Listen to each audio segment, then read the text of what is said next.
یہ میں آج آپ کو بتا رہا ہوں، یہ اتنا بڑا راز ہے کہ 1.25 کا ذکر آپ کا ہو روزانہ، اور آپ 1,00,000 سال جئیں تب بھی اتنا نور نہیں بنے گا جو اس ایک نقطے کو سمجھنے سے بن جائے گا۔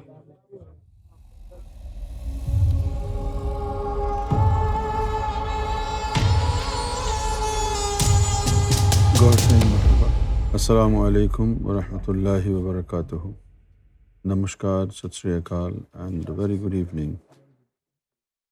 سبحان الذی اسریٰ بعبدہ لیلا من المسجد الحرام الی مسجد الاقصی الذی بارکنا حولہ لنوریہ من آیاتنا انہ هو السمیع البصیر۔ Subhan Allazi, God praises and glorifies himself. اسرا، جن لوگوں کو اردو زبان سے واقفیت ہے، ایک واقفیت تو اردو زبان سے ایسی ہوتی ہے جیسی اعظم کو ہے، شفیع کو ہے، ندوی صاحب کو، اخلاق کو، امجد کو ہے، مرزا کو ہے، یہ واقفیت نہیں ہے۔ واقفیت کا مطلب ہوتا ہے کسی زبان کا جو ہے وہ جو پروز ہے، جو لٹریچر ہے، اس کو سمجھنا۔ تو اردو زبان میں ایک لفظ استعمال ہوتا ہے جس کے بارے میں میرا گمان یہ رہا کہ یہ شاید اس کے جو روٹس ہیں وہ فارسی زبان سے نکلتے ہیں، لیکن بعد میں معلوم ہوا کہ نہیں، اس کے جو روٹس ہیں وہ عربی زبان سے ملتے ہیں، اور وہ لفظ ہے اردو کا اسیر۔ زیادہ تر یہ لفظ اردو کا شاعری میں استعمال ہوتا ہے، اور پرانے ادوار میں جب اچھی اردو بولنے والے ابھی بھی زندہ تھے وہ بولا کرتے تھے، اور پھر شاعری میں جب استعمال ہوا تو اس کے جو معنی ہیں وہ تھوڑا سا اصناف شاعری میں منتقل ہو گئے، پھر اس کو محدود طریقے سے استعمال کیا جانے لگا اس لفظ کو، اور لفظ کیا ہے؟ اسیر۔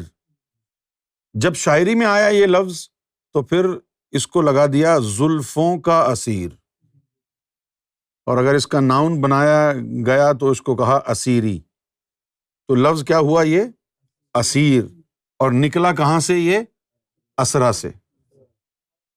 اسیر کا جو لفظی معنی ہے، جو اردو میں اور فارسی میں یعنی اخذ کیا گیا ہے، وہ ہے قیدی۔ تو اسیر کا معنی کیا ہو گیا؟ زلفوں کا اسیر، کسی کی زلفوں کا قیدی۔ اب یہاں پر زلفوں کا قیدی ہونا جو ہے وہ میٹافور ہے۔ انگریزی زبان میں قیدی کو کہیں گے پرزنر، اور انگریزی زبان میں اگر اسی کا میٹافور استعمال کیا جائے گا تو پھر اس کو قیدی پرزنر نہیں کہیں گے، پھر کہیں گے کیپٹیو۔ یہ شاعرانہ لفظ ہے، captivated by his beauty or his gallantry, captivated by her beauty, captivated by the majesty of the highest erected Mount Everest۔ اب یہ دیکھیے، اب یہ ہو گیا یعنی اس کا میٹافوریکل یوسیج۔ اب یہی چیز اللہ نے یہاں لکھی ہے، سبحان الذی اسریٰ بعبدہ، اسریٰ بعبدہ، جس نے اپنے بندے کو اپنی ذات کا اسیر بنا لیا، جس نے اپنے بندے کو glorify is the Lord who captivated his beloved۔ تو اسرا کا معنی کیا ہوا؟ کسی کو اپنی آغوش میں لے لینا، یعنی آغوش میں لے لینا، کسی کو گود میں اٹھا لینا۔ سبحان الذی اسریٰ بعبدہ۔ میں نے بہت تفاسیر پڑھی ہیں، اس کی بہت پڑھی ہیں تفاسیر، اور آج میں آپ کو کہتا ہوں یہ جو تفسیر لکھنے والے لکھ گئے ہیں ان میں زیادہ تر لوگ گمراہ کر کے گئے آپ کو، کہ جتنے بھی علماء اس دور میں موجود ہیں میں ان سے پوچھتا ہوں ان تفاسیر کو پڑھنے سے پہلے تم لوگوں نے عربی زبان بھی تو پڑھی ہے نا، ذرا اس لفظ پر غور کرو، بعبدہ۔ عبد کہتے ہیں جسم اور روح کے ملاپ کو، یعنی اس وقت آپ کو عبد کہا جائے گا جب آپ کی روح آپ کے جسم میں ہوگی، آپ زندہ اس زمین پر چل پھر رہے، کھا پی رہے، شادی کر رہے، بچے پیدا کر رہے ہوں گے۔ جو لوگ کہتے ہیں کہ یہ حضور صلی اللہ علیہ وسلم کی جو معراج شریف کا واقعہ ہے یہ روحانی ہے، وہ گمراہ کر رہے ہیں آپ کو، کیونکہ حضور صلی اللہ علیہ وآلہ وسلم کے لیے یہاں اللہ تعالیٰ نے لفظ عبد استعمال فرمایا ہے۔ اب لگے ہاتھوں یہاں ایک باریک سا نقطہ، بڑا باریک نقطہ ہے۔ روح اور جسم کا مرکب عبد کہلاتا ہے۔ This word abd is a compound of soul and body. روح اور جسم کا مرکب عبد ہے، تو پھر معبود کیا ہے؟ یہ میں آج آپ کو بتا رہا ہوں، یہ اتنا بڑا راز ہے کہ 1.25 کا ذکر آپ کا ہو روزانہ اور آپ 1,00,000 سال جئیں تب بھی اتنا نور نہیں بنے گا جو اس ایک نقطے کو سمجھنے سے بن جائے گا کہ اگر عبد کا معنی جسم اور روح کا مرکب ہے وہ عبد ہے، تو پھر معبود کا کیا مطلب ہوگا؟ معبود کا بھی مطلب یہی ہوگا کہ روح اور جسم کا مرکب خالق۔ عبد کا مطلب روح اور جسم کا مرکب، اور معبود روح اور جسم کا خالق۔ هو الظاہر هو الباطن، ہونا تو یہ چاہیے تھا کہ پہلے کہتا هو الباطن و هو الظاہر، لیکن اس نے کہا هو الظاہر، کیونکہ پہلے جو تو میری صورت دیکھے گا ظاہر میں دیکھے گا مرشد کی صورت میں۔ هو الظاہر، جو تو ظاہر میں دیکھ رہا ہے نا، خوبصورت چہرے پر ریش مبارک لگائے، ایک تل یہاں ایک تل یہاں، سر انور پر سفید پرنا باندھے، کبھی کبھی شہادت کی انگلی اپنے لبوں پر پھیرے، جب شدت عشق سے کوئی راز مخلوق پر ظاہر کرے تو بولتے وقت اپنی ران پر ہاتھ مارنے والا، جب شدت عشق سے کوئی راز مخلوق پر کھولنا چاہے تو اپنی ران پر ہاتھ مارنے والا، هو الظاہر، وہ جو ظاہر میں نظر آ رہا ہے پرنے والا، یہ میں ہی ہوں۔ هو الظاہر هو الباطن، پہلے تو وہاں دیکھ مجھے، پھر وہ ظاہر جو ہے میرا تجھے میرے باطن تک لے آئے گا۔ تو نیچے بیٹھا ہوا مرشد اور اوپر بیٹھا ہوا اللہ دونوں ملیں تو معبود بنتا ہے۔ جس طرح جسم اس دنیا کا روح وہاں سے آئے تو عبد بنتا ہے، اسی طرح یہاں زمین پر بیٹھا مرشد اور عرش الہی پر بیٹھا اللہ جب دونوں یکجا ہو جائیں تو معبود بنتا ہے۔ میں نے کہا نا کہ اگر یہ نقطہ سمجھ میں آ گیا تو 1.25 سال تک جیو، روز 1.25 ذکر ہو، پھر بھی اتنا نور نہیں بنے گا جتنا اس نقطے کو سمجھنے میں آ جائے گا۔ اب پڑھ کے دیکھو لا الہ الا اللہ۔ تو معبود کیا ہے؟ هو الظاہر هو الباطن هو الاول وهو الآخر۔ اپنے ساتھ ذکر کیا ہے مرشد کا۔ آپ لوگ یہی کہتے ہو نا کہ بھئی قرآن مجید کی بھئی باطنی تفسیر بیان کرو، اب باطنی ہو رہی ہے، ٹیشو پیپر لے کے بیٹھو۔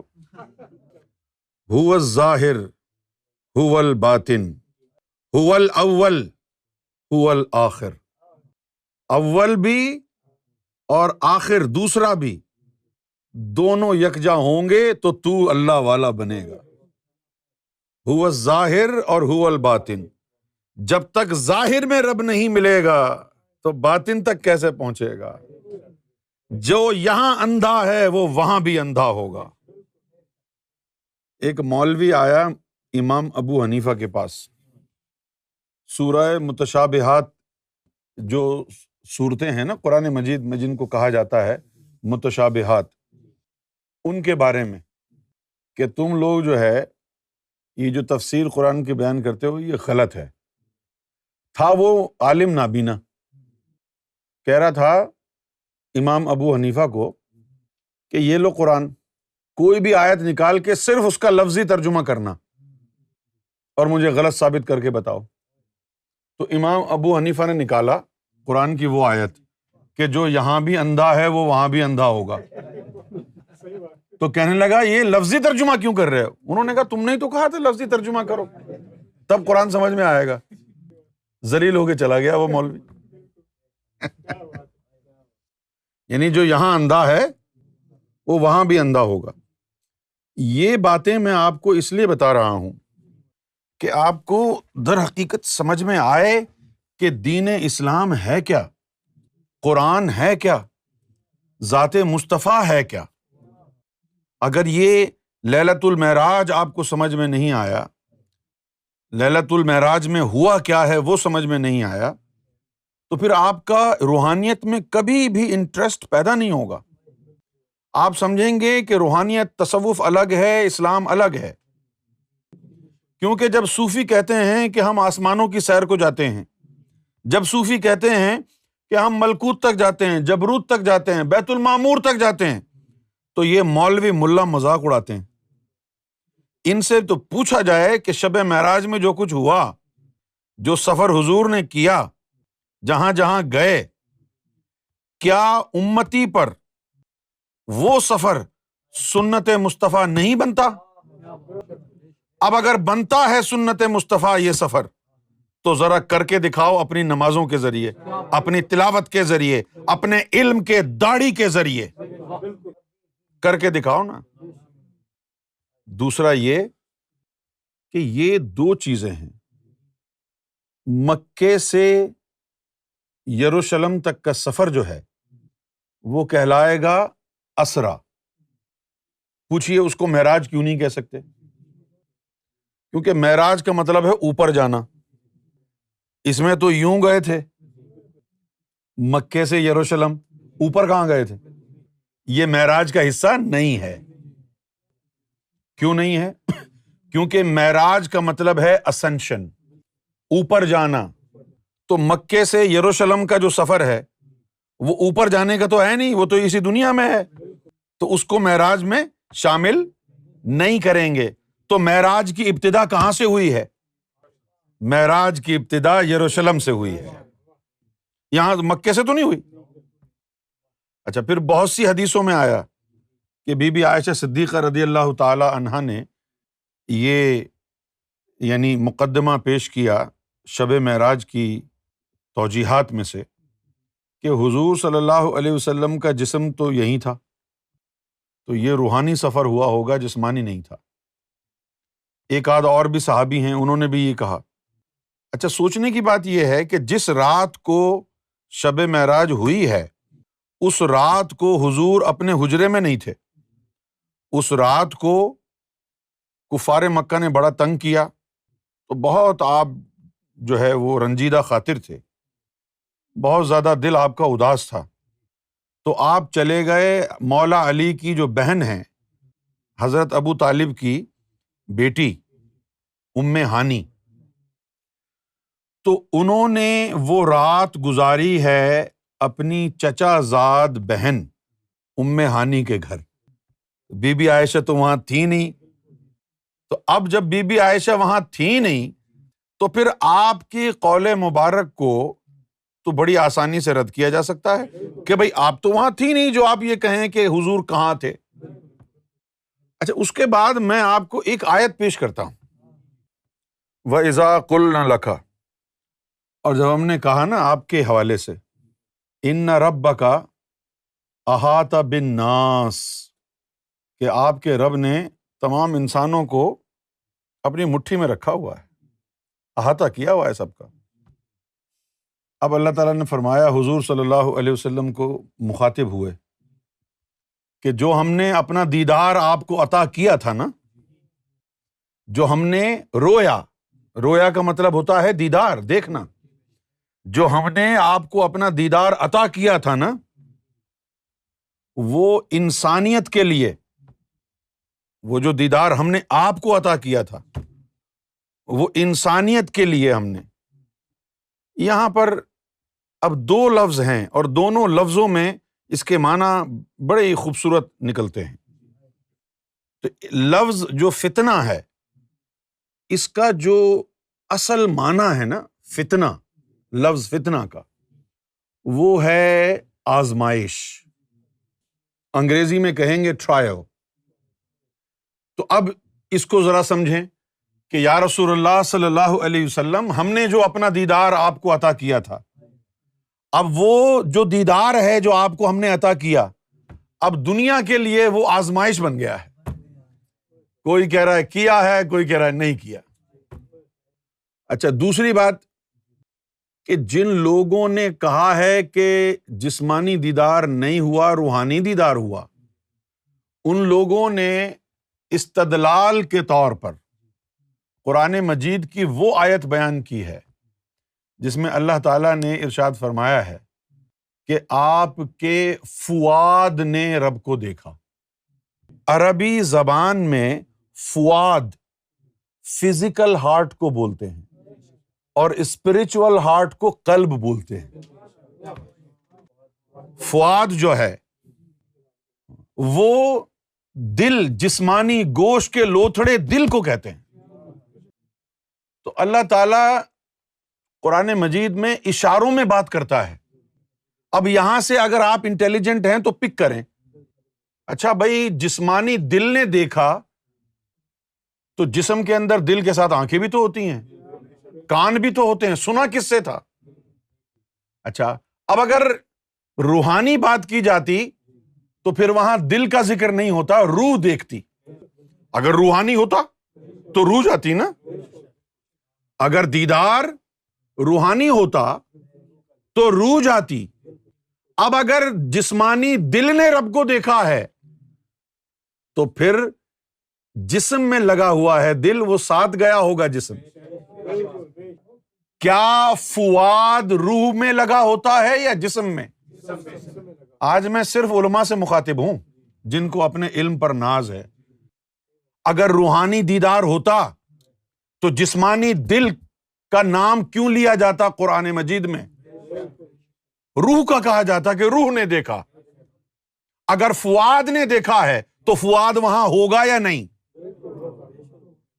اور فؤاد تو جسم میں لگا ہے، یا صرف جسمانی دل نکال کے لے گئے تھے روح کے ساتھ؟ اچھا، ایک تو لفظ اس کا یہ ہو گیا فتنے کا، ٹرائل۔ چونکہ میرا تعلق شاعری سے بھی ہے، لہٰذا جب بھی میں قرآن مجید کے الفاظ پر تحقیق کرتا ہوں تو اس کو دو نظریوں کے ساتھ تحقیق کرتا ہوں۔ ایک تو اس کا یعنی لٹریری بیک گراؤنڈ اور اس کے جو روٹس ہیں وہ، اور دوسرا اس کا اڈاپٹیڈ میننگ جو کہ پوئٹیکل لینگویج کہلاتی ہے۔ لہٰذا اس کے لیے بھی ہمارے پاس جو ہے وہ تحقیق موجود ہے۔ ایک اور لفظ بھی یہاں پر اس کا معنی جو ہے وہ اخذ کیا جاتا ہے روحانی حلقوں میں۔ چچا غالب نے اسی لفظ کو اپنی شاعری میں استعمال کیا ہے، جب تک کہ نہ دیکھا تھا قدِ یار کا عالم، میں موتقد فتنہ محشر نہ ہوا تھا۔ اگر فتنہ کوئی بری چیز ہوتی تو آپ اس کے موتقد کیسے ہوتے؟ موتقد کسے کہتے ہیں؟ جو عقیدت مند ہوتا ہے۔ جب تک کہ نہ دیکھا تھا قدِ یار کا عالم، جب تک یار کی عظمت مجھ پر آشکارا نہیں ہوئی تھی، مجھے اندازہ ہی نہیں تھا کہ یوم محشر میں جب میرا یار کھڑا ہوگا تو شہوت عشق کا عالم کیا ہوگا۔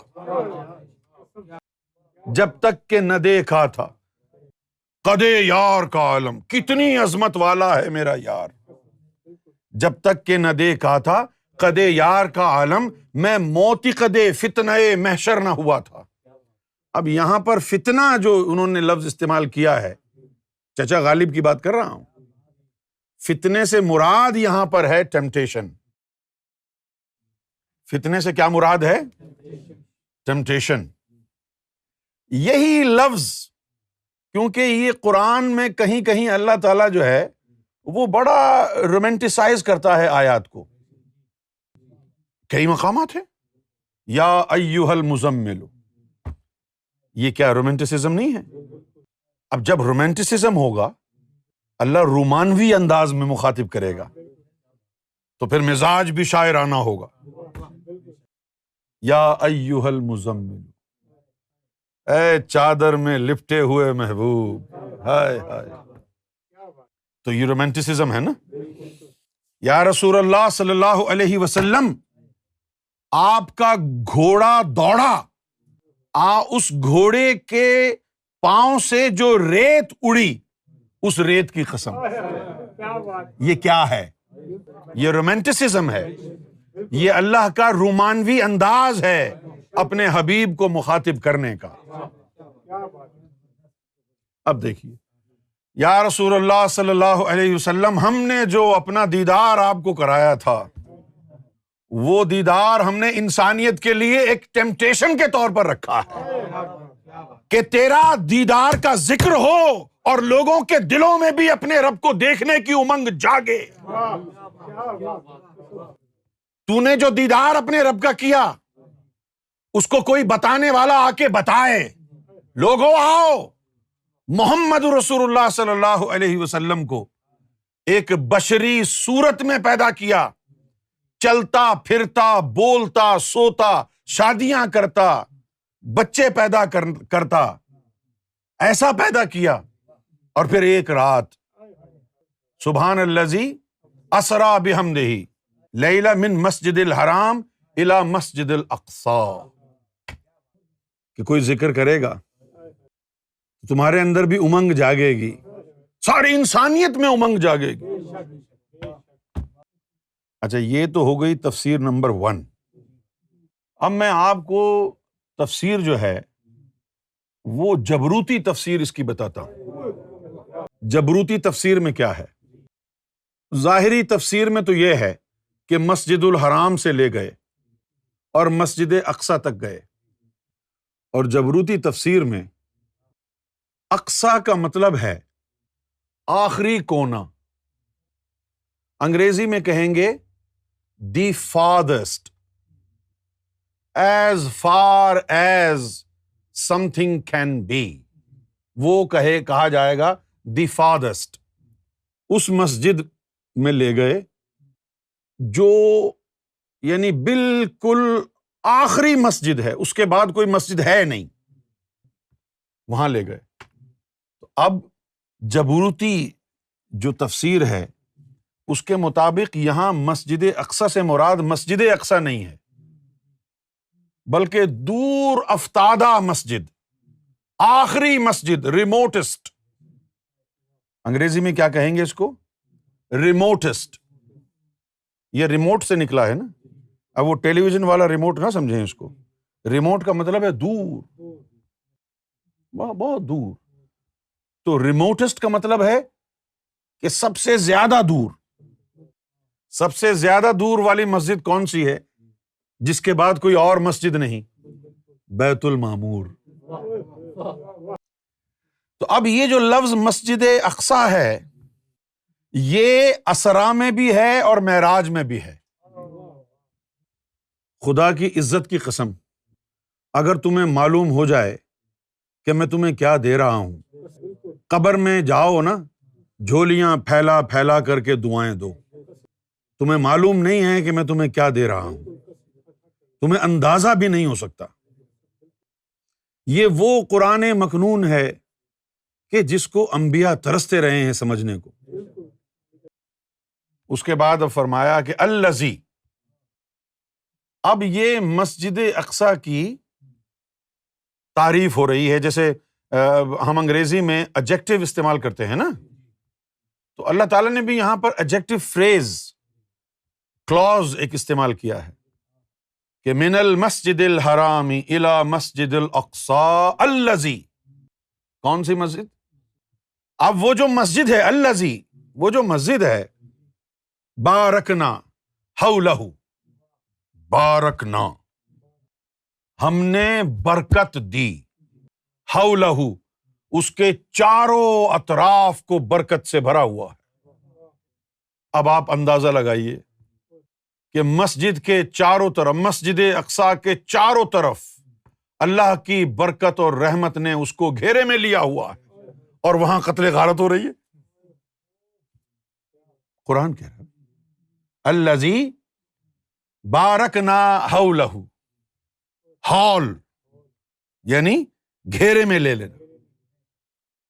بارکنا حولہ الذی بارکنا حولہ، وہ مسجد کہ جس کو ہماری برکتوں نے گھیرے میں لیا ہوا ہے. اگر وہ یہی مسجد اقصیٰ ہے تو یہاں لاشیں کیوں گر رہی ہیں روزانہ؟ وہاں قدم رکھنے والے برکت آلودہ کیوں نہیں ہیں؟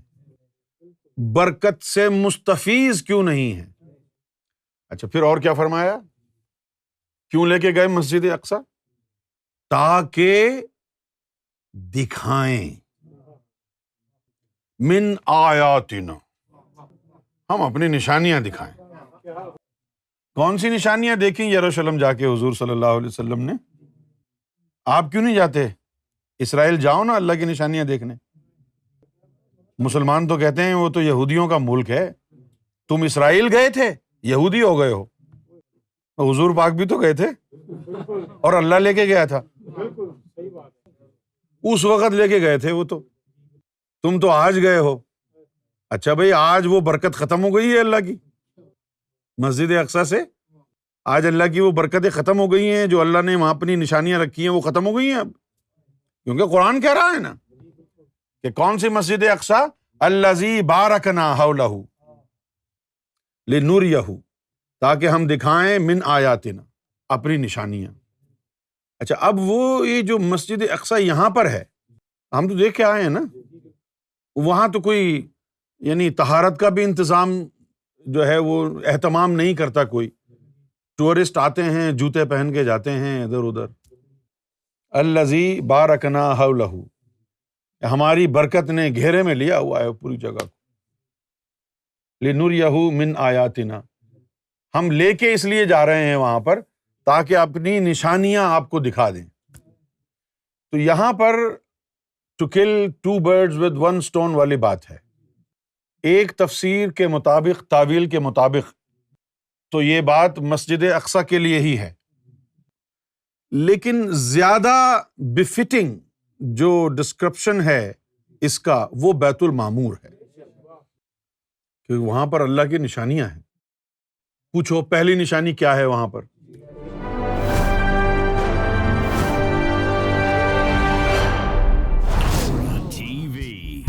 Bringing light, love, and peace in your life.